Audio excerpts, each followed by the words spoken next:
लोग तो साबुन पे, तेल पर, रोड पर, कपड़े पर, हर चीज पर टैक्स दे रहे हैं। ये आप सबका पैसा है, पूरी जनता का पैसा है। ये नेता कमा के नहीं लाए, किसी के बाप की बपोती नहीं है ये।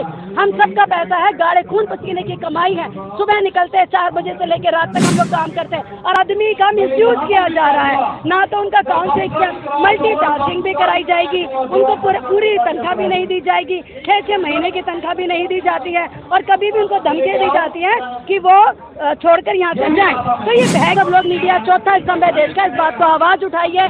ये जो आप सब समझते हैं, आपको भी बोलना आवश्यक होगा कि आज सरकारी कर्मचारी की दुर्दशा और यह देश का युवा वर्ग है, उनके पास नौकरी नहीं है। आज 75 साल आजादी के हम पूरे विश्व में तो धूम मचाना चाहते हैं, पूरे विश्व में तो विश्व गुरु बनना चाहते हैं, लेकिन देश के जो लोग रहे यहाँ पर, ना तो उनको आज नौकरी मिल रही है, ना उनको शिक्षा मिल रही है। और पिछली बार जब हमने धरना दिया था तो हमारी आवाज संसद में गूंजी और सीतारमण जी ने कहा कि हम एनपीएस पर समीक्षा करेंगे। तो हमने कहा हमें समीक्षा नहीं चाहिए, हमको हमारी ओपीएस चाहिए। जैसा हमें पुरानी पेंशन मिल रही थी वैसा दे दीजिए। कोई नया नियम आपको बनाना नहीं, कोई नया काम आपको करना नहीं, कोई नई मांग हम करते नहीं। तो दिक्कत क्या है पुरानी पेंशन देने में? जब 70 साल तक पुरानी पेंशन मिली तो ऐसा आत्मनिर्भर बनने के लिए मेरे घर में पैसा होता तो मैं सरकारी नौकरी का एग्जाम देने के लिए 6 साल लगाती। 6 साल में तो मैं भी पूंजीपति बन जाती, मेरे जेब में पैसा होता।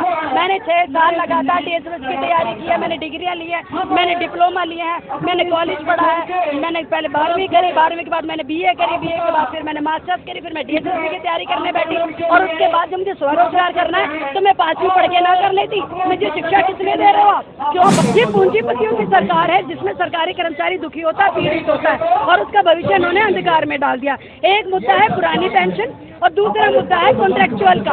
ये ठेकेदारी की नई प्रथा उन्होंने शुरू की है। भाई ठेकेदारी कितने दिन की होती है? 2 महीने, 6 महीने, 2 साल, 3 साल, कितने दिन? 10-10 साल से लोगों को कॉन्ट्रैक्ट पे रखा हुआ है, ठेकेदारी पर की जा रही है। क्या नाम है मैडम आपका? मैं ललिता अध्यापक, Indian public service employ federation के दिल्ली की उपाध्यक्ष हूँ और जीएसटी का अध्यापक शक्ति मंच की भी उपाध्यक्ष हूँ। यहाँ पे लगातार आप लोग प्रोटेस्ट कर रहे हैं, धरना प्रदर्शन कर रहे हैं, क्या मामला है? किस वजह से आप लोग यहाँ पे लगातार धरना प्रदर्शन कर रहे हैं? देखिए, हिंदुस्तान का पूरा सरकारी कर्मचारी आज दुखी है, पीड़ित है और एक ही मुद्दे की बार बार लगातार बात कर रहा है कि हमको हमारी पुरानी पेंशन बहाल कर दी जाए। ये कोई मांग नहीं है, जो छीनी हुई चीज है उसको वापस मांग रहे हैं। पुरानी पेंशन हमारा हक है, अधिकार है, संविधान के तहत था। अंग्रेजों के समय में भी हमें पुरानी पेंशन दी जाती थी। आजादी के बाद भी 2003 तक सबको लगातार पुरानी पेंशन मिलती रही, क्योंकि सरकार ने बहुत सोच समझकर ये पेंशन बांधी थी कि पूरी जिंदगी तो एक सरकारी कर्मचारी सरकार के नाम कर देगा, 60 साल के बाद क्या वो यूज एंड थ्रो होगा? ना, वो तब भी सरकारी संपत्ति ही रहेगी, उसको पुरानी पेंशन दे दी जाएगी। लेकिन 2004 में जब अटल जी की सरकार आई तो उन्होंने पेंशन को बंद कर दिया गया कि सरकार का बोझ है। ये एक उल्टी नीति थी और यहाँ तक हम जानते ही नई सरकार आती है जो हर बार यही कहती है कि सरकारी कर्मचारी दुखी रहे। ये पूंजीपतियों की सरकार है जिसमें सरकारी कर्मचारी दुखी होता है, पीड़ित होता है और उसका भविष्य उन्होंने अंधकार में डाल दिया। एक मुद्दा है पुरानी पेंशन और दूसरा मुद्दा है कॉन्ट्रेक्चुअल का। ये ठेकेदारी की नई प्रथा उन्होंने शुरू की है। भाई ठेकेदारी कितने दिन की होती है? 2 महीने, 6 महीने, 2 साल, 3 साल, कितने दिन? 10-10 साल से लोगों को कॉन्ट्रैक्ट पे रखा हुआ है, ठेकेदारी पर की जा रही है। आदमी का मिसयूज किया जा रहा है। ना तो उनका मल्टीटास्किंग भी कराई जाएगी, उनको पूरी तनख्वाह भी नहीं दी जाएगी, 6-6 महीने की तनख्वाह भी नहीं दी जाती है और कभी भी उनको धमकी दी जाती है कि वो छोड़कर यहाँ से जाएं। तो ये भय के वातावरण में जो सरकारी कर्मचारी रह रहे हैं, आप सब जानते हैं, आप सब लोग आज चमक दमक की दुनिया में निकले हुए। कोई चाहता नहीं है सरकारी कर्मचारी होना, क्योंकि कभी सुना आपने सरकारी कर्मचारी का बंगला है, सरकारी कर्मचारी बड़ी बड़ी कोठियां हैं, सरकारी कर्मचारी बड़ी बड़ी कारों में जाता है। अरे साथियों, मीडिया वाले साथियों, बताना चाहूंगी, सरकारी कर्मचारियों को बहुत मिनिमम पैसा दिया जाता है। तनख्वाह में से उसका बहुत सारी कटौतियां होती हैं। छोटा सा पैसा आता है कि सरकारी कर्मचारी कपड़ा पहन ले, छोटे से लोन के मकान में रह ले और रोटी खा के जिंदा रह के सरकार की सेवा कर सके। यहाँ तक तो ठीक, लेकिन 60 साल जब वो रिटायर होगा तो उसकी पेंशन किस हद से रोक सकते हो भाई? पिछली बार जब हमने धरना दिया था तो हमारी आवाज संसद में गूंजी और सीतारमण जी ने कहा कि हम एनपीएस पर समीक्षा करेंगे। तो हमने कहा हमें समीक्षा नहीं चाहिए, हमको हमारी ओपीएस चाहिए। जैसा हमें पुरानी पेंशन मिल रही थी वैसा दे दीजिए। कोई नया नियम आपको बनाना नहीं, कोई नया काम आपको करना नहीं, कोई नई मांग हम करते नहीं। तो दिक्कत क्या है पुरानी पेंशन देने में? जब 70 साल तक पुरानी पेंशन मिली तो इनको क्या दिक्कत हो गई भाई? और हम ये भी कह रहे हैं कि सरकार पे जो ये तकियानुकुची बातें करते हैं कि सरकार पे बोझ आ जाएगा आर्थिक। वाह भाई, आपको मालूम है सांसद वगैरह सब 9-9, 8-8, 10-10 पेंशन लेते हैं और पुरानी पेंशन लेते हैं। उनको क्यों नहीं कहते कि वो एनपीएस करें? उनके लिए तो नहीं है प्रावधान। दूसरी बात, हम सरकारी कर्मचारी देश के तीसरे नंबर पर आते हैं। 100% प्योर टैक्स पेयर हैं हम लोग। अपनी तनख्वाह 12 महीने काम करके 2 या 2.5 महीने की तनख्वाह सरकार को लौटा देते हैं। ठीक 20 से 30% का हम लोग को इंटरेस्ट, आपको पता टैक्स देते हैं हम लोग 1.5-2 लाख रुपए हम टैक्स देते हैं। भाई टैक्स का इंटरेस्ट ही दे दो तो हमारी पेंशन बन जाएगी। तीसरी बात, एनपीएस का पैसा पूंजीपतियों के हाथ में वो पैसा कहाँ जा रहा है, किसके पास जा रहा है, कुछ समझ नहीं आ रहा। पूंजीपति इसको कहाँ इस्तेमाल करेंगे? अभी आपको मालूम है LIC का पैसा सारा शेयर मार्केट में डूब गया। हमारे पैसे की क्या सुरक्षा है? हमने लोगों को चुना है कि हमारा पैसे की वो रक्षा करे, सुरक्षा करे और हमें पुरानी पेंशन के रूप में दे दे। या हम जब रिटायर हो तो कुछ तो पूंजी हमारे हाथ में है। तो ये तो पूंजीपतियों की सरकार हो गई। तो पैसा ले लेके भाग रहे, पैसे लेके डूब रहे, कोई कहने सुनने वाला नहीं है। तो सरकारी कर्मचारी बोलता नहीं है, चुप रहता है, पर ऐसा नहीं कि बेवकूफ समझता नहीं। अब वक्त आ चुका है कि सरकारी कर्मचारी सड़कों पर आ चुका है, जंतर मंतर पर आ चुका है और वो दिन दूर नहीं है। अभी हम रामलीला ग्राउंड पर बड़ा धरना भी देंगे। आज 11 तारीख के दिन पूरे हिंदुस्तान में जगह जगह पुरानी पेंशन बहाल को लेकर हम सब एकत्रित हुए धरना दे रहे हैं। मोदी जी कह रहे हैं कि आत्मनिर्भर बनो, तो क्यों ना आप आत्मनिर्भर आप भी बन जाओ। भाई साहब आत्मनिर्भर बनने के लिए मेरे घर में पैसा होता तो मैं सरकारी नौकरी का एग्जाम देने के लिए 6 साल लगाती। 6 साल में तो मैं भी पूंजीपति बन जाती, मेरे जेब में पैसा होता। मैंने 6 साल लगातार DSS की तैयारी की है, मैंने डिग्रियाँ ली है, मैंने डिप्लोमा लिए हैं, मैंने कॉलेज पढ़ा है, मैंने पहले 12वीं करी, 12वीं के बाद मैंने BA करी, BA के बाद फिर मैंने मास्टर्स करी, फिर मैं DSS की तैयारी करने बैठी और उसके बाद जब मुझे स्वरोजगार करना है तो मैं 5वीं पढ़ के ना कर लेती। मुझे शिक्षा किसने दे रहे हो आप? क्यों बंद करो सारे विद्यालय कॉलेज? बर्गर या केक या चाय भी बेच सकते हैं ना, मोदी जी जैसे कह रहे हैं। जरूरी थोड़ी है कि पढ़ने के बाद आपको सरकारी नौकरी ही मिले। बिल्कुल सही कह रहे हैं वो। तो सारे विद्यालय बंद कर दिए जाए, सारी यूनिवर्सिटीज बंद कर दी जाए कि नौकरी नहीं है, सब बैठ के पकौड़ा तोड़ो और पकौड़ा खा लो। ये करा जाए। फिर ये ढकोसला किया जा रहा है कि हम विश्व गुरु बनने के चक्कर में पढ़ाई बंद करा दो। भाई विश्व गुरु तो तभी बनोगे ना आप। बहुत जल्द सरकारी जो स्कूल है वो भी प्राइवेट होने वाला है मैडम। जिस तरह रेलवे हो रहा है, पटरियाँ हो रही है, जो टिकट काउंटर उसमें तो बहुत सारे प्राइवेट सेक्टर काम कर रहे हैं। हम लोगों ने स्टेशन पे भी गया था, जो रेलवे स्टेशन है वहाँ पे भी प्राइवेट के बारे में वहाँ भी प्रोटेस्ट हो रहा था। तो वहाँ भी पता लगा कि उसमें बहुत से कर्मचारी है जो प्राइवेट सेक्टर पे काम कर रहे हैं, जिसकी सैलरी 20,000 है उसको 5,000 7,000 रुपये दिया जा रहा है। वहाँ पे हमने कुछ प्राइवेट कर्मचारी से भी बात की तो उनकी जो 7,000 है सैलरी वो भी टाइम से नहीं मिलता है।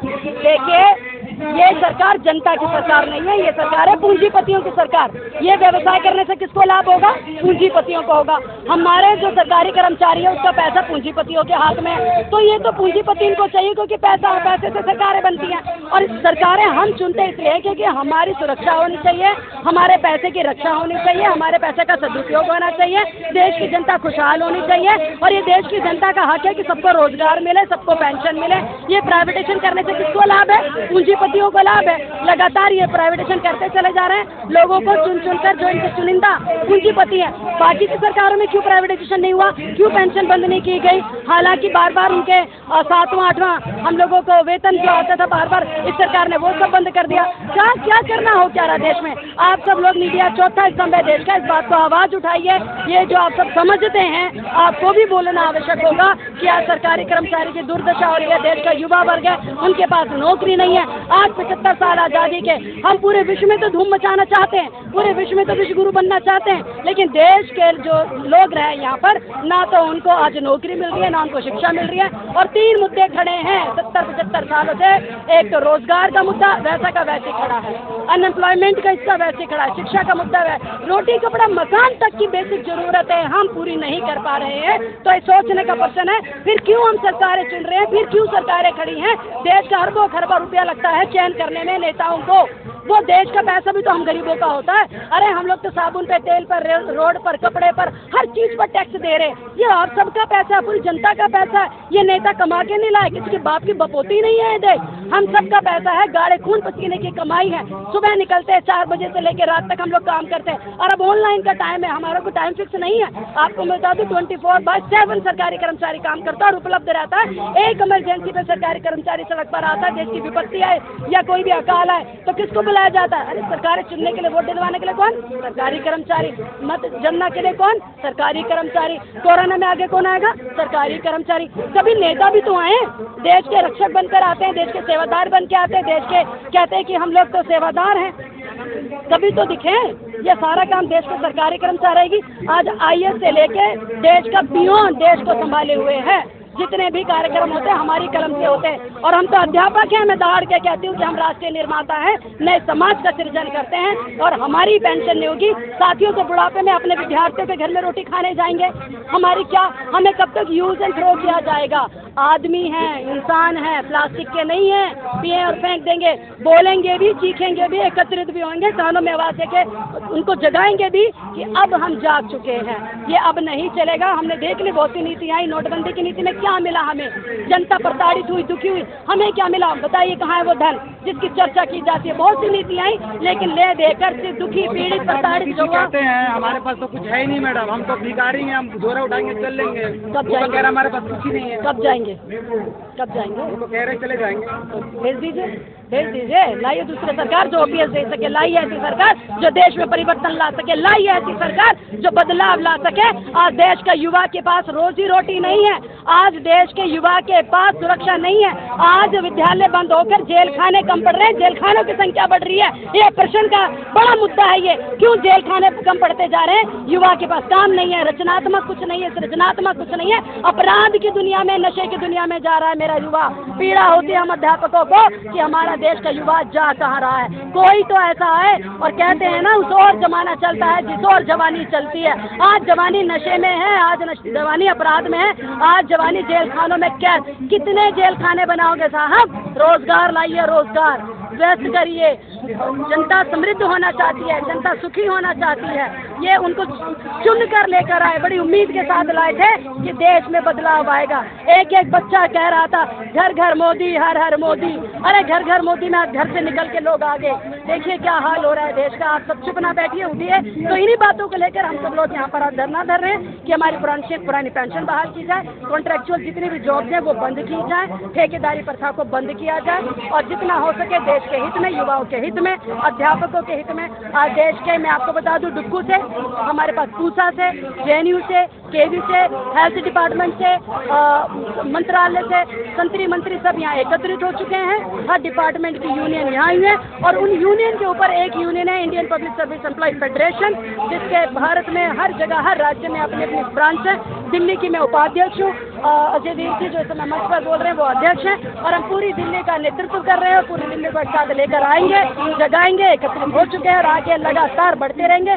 4 दिन पहले भी हमने बाइक रैली की, लोगों को जागरूक कराया, पूरा लोग हमारे साथ चले, और हम लोग इसी तरह से आगे बढ़ते रहेंगे। साथियों, आपका साथ चाहिए, हमारी आवाज़ को पहुँचाइए संसद में कि परिवर्तन लाए, OPS बहाल करें। मैडम